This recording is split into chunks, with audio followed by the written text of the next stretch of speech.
Assalamualaikum warahmatullahi wabarakatuh. Perkenalkan, nama saya Intan Attahira. Saya dari Prodi PIAUD semester 4.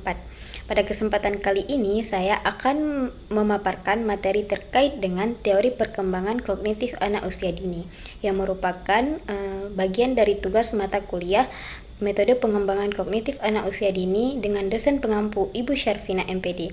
Semoga presentasi ini dapat memberikan pemahaman yang bermanfaat bagi kita semua. Selamat menyaksikan. Baik, langsung saja pada pembahasan yang pertama, yaitu teori kognitif menurut Jean Piaget.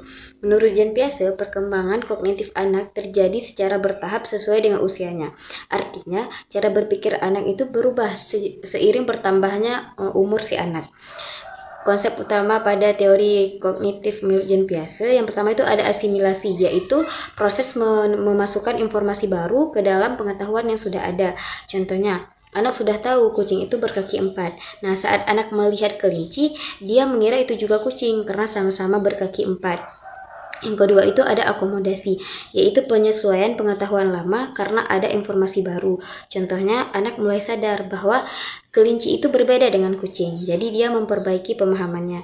Yang ketiga itu ada ekuilibrasi, yaitu proses menyeimbangkan antara asimilasi dan akomodasi. Contohnya, anak akhirnya bisa membedakan mana kucing dan mana kelinci dengan benar. Tahap perkembangan Jean Piaget yang pertama itu ada sensori motor, usia 0-2 tahun. Anak belajar dari panca indera dan gerakan. Contohnya, bayi memasukkan benda ke mulut untuk mengenalinya. Yang kedua itu ada tahap praoperasional, usia 2-7 tahun. Anak mulai menggunakan simbol dan imajinasi. Contohnya, anak bermain pura-pura menjadi dokter. Yang ketiga itu ada tahap operasional konkret, usia 7-11 tahun. Anak mulai berpikir logis tapi masih pada hal nyata. Contohnya, anak paham bahwa air tetap sama meskipun dipindahkan ke gelas yang berbeda. Yang terakhir ada tahap operasional formal, 11 tahun ke atas. Anak mulai bisa berpikir abstrak dan logis. Contohnya, remaja bisa memikirkan masa depan atau menyelesaikan soal matematika kompleks. Nah, penjelasan selanjutnya yaitu teori kognitif menurut Lev Vygotsky. Berbeda dengan Piaget, menurut Lev Vygotsky, perkembangan kognitif anak sangat dipengaruhi oleh interaksi sosial dan budaya. Artinya, anak belajar bukan hanya sendiri, tetapi dari orang lain di sekitarnya. Konsep utama Lev Vygotsky yang pertama itu ada ZPD, zona perkembangan proksimal, yaitu jarak antara kemampuan anak saat ini dengan potensi yang bisa dicapai dengan bantuan orang lain. Contohnya, anak belum bisa membaca sendiri, tetapi bisa membaca jika dibantu oleh guru.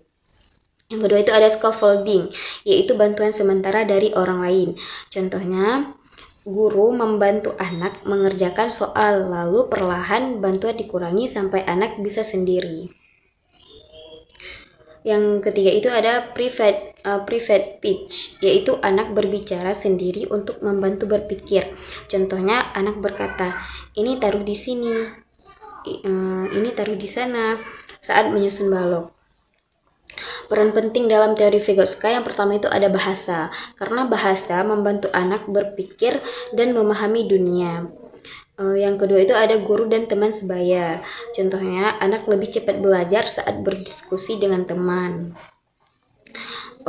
Yang ketiga itu ada orang yang lebih kompeten. Contohnya, orang tua membantu anak dalam belajar mengikat sepatu.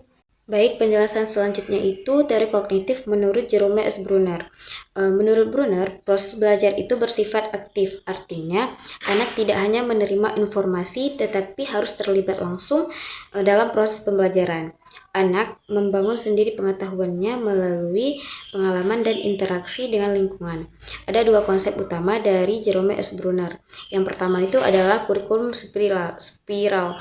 Maksudnya, materi pembelajaran bisa diajarkan berulang-ulang, tetapi dengan tingkatan kesulitan yang semakin meningkat.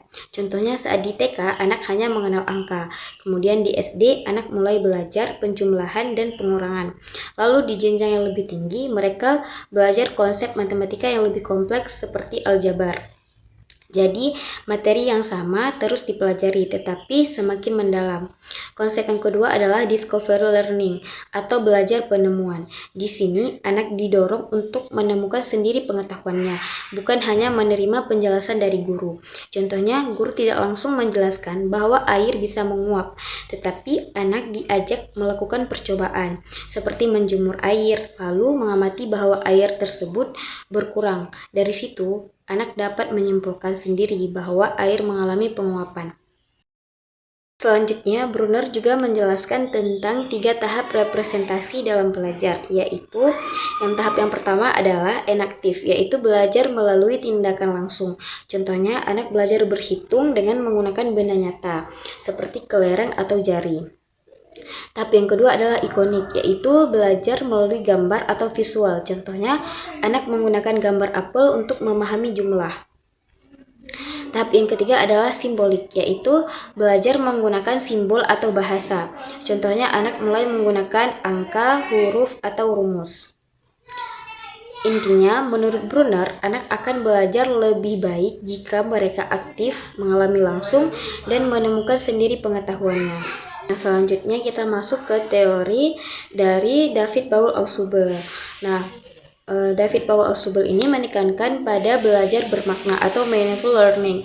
Artinya, pembelajaran akan lebih efektif jika informasi baru dikaitkan dengan pengetahuan yang sudah dimiliki sebelumnya. Jadi, belajar itu tidak hanya sekedar menghafal, tetapi harus benar-benar dipahami. Contohnya, jika anak hanya menghafal bahwa air bisa menguap, maka itu hanya hafalan. Namun, jika anak mengaitkannya dengan pengalaman, seperti melihat air mendidih saat memasak atau pakaian yang kering saat dijemur, maka itu menjadi pembelajaran yang bermakna. Selain itu, Altshuber juga menjelaskan bahwa pengetahuan baru harus dihubungkan dengan pengetahuan lama. Contohnya, saat guru ingin mengajarkan tentang mamalia, guru bisa terlebih dahulu bertanya kepada siswa tentang hewan peliharaan mereka, seperti kucing atau anjing. Kemudian guru menjelaskan bahwa hewan tersebut termasuk mamalia. Dengan cara ini, siswa akan lebih mudah memahami materi.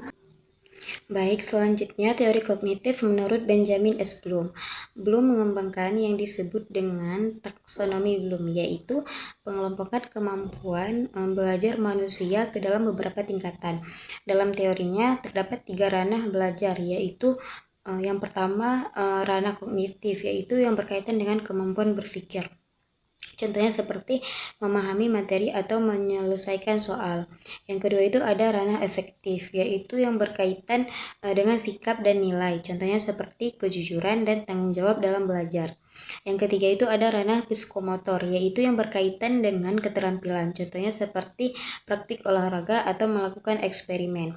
Selanjutnya dalam ranah kognitif terdapat 6 tingkatan taksonomi, yaitu yang pertama mengingat, yaitu kemampuan anak dalam menyebutkan, mengidentifikasi, mencatat, menghafal, meniru dan mengulang pembelajaran. Yang kedua itu memahami, yaitu anak sudah bisa menjelaskan, membedakan, mengategorikan, merinci, mencontohkan, dan mengemukakan sesuatu.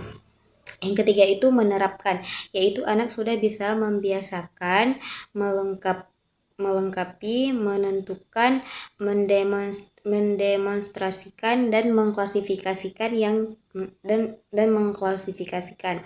Yang keempat, menganalisis, yaitu anak sudah bisa mengorelasikan, melengkapi, menentukan, mendemonstrasikan, dan mengklasifikasikan. Yang kelima itu ada mengevaluasi, yaitu anak sudah bisa mempertimbangkan, menilai, menyimpulkan, merasionalkan, menyeleksi, dan menguji. Dan yang terakhir adalah menciptakan, yaitu anak sudah bisa mengombinasikan, mengabstrasikan, menyusun, merancang, dan mengembangkan. Baik, selanjutnya teori critical thinking, creative learning, dan metakognisi. Critical thinking adalah kemampuan anak untuk berpikir secara logis dan mendalam terhadap suatu masalah. Di dalamnya terdapat beberapa aspek, yaitu berpikir kritis, menganalisis, mengevaluasi, mengambil keputusan. Contohnya, seorang anak melihat dua mainan. Dia tidak langsung memilih, tetapi mulai berpikir, yang ini lebih kuat atau tidak ya? Atau yang ini lebih seru waktu dimainkan nggak ya? Di sini, anak sudah mulai menganalisis dan mempertimbangkan sebelum mengambil keputusan. Inilah yang disebut dengan berpikir kritis. Yang kedua ada creative learning atau pembelajaran kreatif. Creative learning adalah kemampuan anak untuk menciptakan sesuatu yang baru atau mengembangkan ide. Aspek-aspeknya meliputi ide baru, sintesis atau menggabungkan ide, imajinasi, artikulasi atau mengungkapkan ide. Contohnya, seorang anak diberikan balok mainan. Dia tidak hanya menyusun biasa, tetapi membuat bentuk rumah, jembatan, atau bahkan istana. Di sini terlihat bahwa anak menggunakan imajinasi dan ide baru dan kreativitas. Ini menunjukkan bahwa pembelajaran tidak hanya menghafal tetapi juga mencipta. Yang ketiga itu ada metakognisi. Metakognisi adalah kemampuan anak untuk mengatur dan memahami cara berpikirnya sendiri. Terdiri dari merencanakan atau planning, memantau atau monitoring, merefleksi atau reflection. Contohnya saat anak mengerjakan tugas menggambar, dia mulai dengan merencanakan, aku mau gambar rumah dulu. Lalu memantau, ini sudah bagus belum ya? Setelah selesai, dia merefleksi, tadi aku kurang rapi, besok harus lebih bagus. Ini menunjukkan bahwa anak sudah mampu menilai proses belajarnya sendiri. Baik, selanjutnya kognitif dalam perspektif Islam. Menurut Imam Al-Ghazali, dalam pandangan Imam Al-Ghazali, perkembangan kognitif tidak hanya berkaitan dengan kecerdasan berpikir saja, tetapi juga melibatkan unsur spiritual dan moral. Terdapat 3 komponen utama dalam diri manusia, yaitu yang pertama akal atau akal, berfungsi untuk berpikir dan memahami. Yang kedua ada hati atau qalb, berfungsi untuk merasakan dan menentukan nilai baik atau buruk. Yang ketiga ada jiwa atau nafs, berfungsi sebagai dorongan atau keinginan. Ketiga komponen ini harus berjalan seimbang agar manusia dapat berkembang secara utuh. Tujuan utama dari perkembangan kognitif menurut Imam Al-Ghazali adalah mencapai akhlak yang baik dan kebenaran. Artinya, seseorang tidak hanya pintar secara intelektual, tetapi juga memiliki perilaku yang baik dan mampu membedakan mana yang benar dan yang salah. Tahap perkembangan menurut Imam Al-Ghazali ada beberapa tahap, yaitu yang pertama tahap potensial, usia 0-2 tahun. Pada tahap ini, anak masih berada dalam kondisi dasar atau fitrah. Contohnya bayi mulai mengenal suara, wajah orang tua, dan lingkungan sekitar, tetapi belum bisa berpikir secara kompleks. Yang kedua, tahap imajinatif, 2-7 tahun. Pada tahap ini, anak mulai berkembang dalam hal imajinasi dan daya khayal. Contohnya, anak sering bermain pura-pura, seperti berpura-pura menjadi dokter, guru, atau tokoh-tokoh lainnya. Yang ketiga, tahap tamyiz, sekitar 7 tahun sebelum balik. Pada tahap ini, anak mulai bisa membedakan antara yang baik dan buruk. Contohnya, anak mulai mengerti bahwa berbohong itu salah dan berkata jujur itu benar. Yang keempat, tahap rasional atau awal. Tahap rasional awal atau balik atau remaja. Pada tahap ini, anak mulai menggunakan akal secara lebih logis dan kritis. Contohnya, remaja mulai mempertanyakan alasan suatu aturan dan mulai berpikir sebab dan akibatnya. Yang kelima, tahap kedewasaan intelektual. Pada tahap ini, seseorang sudah memiliki kematangan dalam berpikir dan mengambil keputusan. Contohnya, mampu mempertimbangkan berbagai pilihan sebelum bertindak. Yang keenam adalah tahap terakhir, menjelang kematian. Pada tahap ini, seseorang lebih fokus pada refleksi diri dan makna kehidupan. Contohnya, lebih banyak merenung, memperbaiki diri, dan mendekatkan diri kepada Tuhan.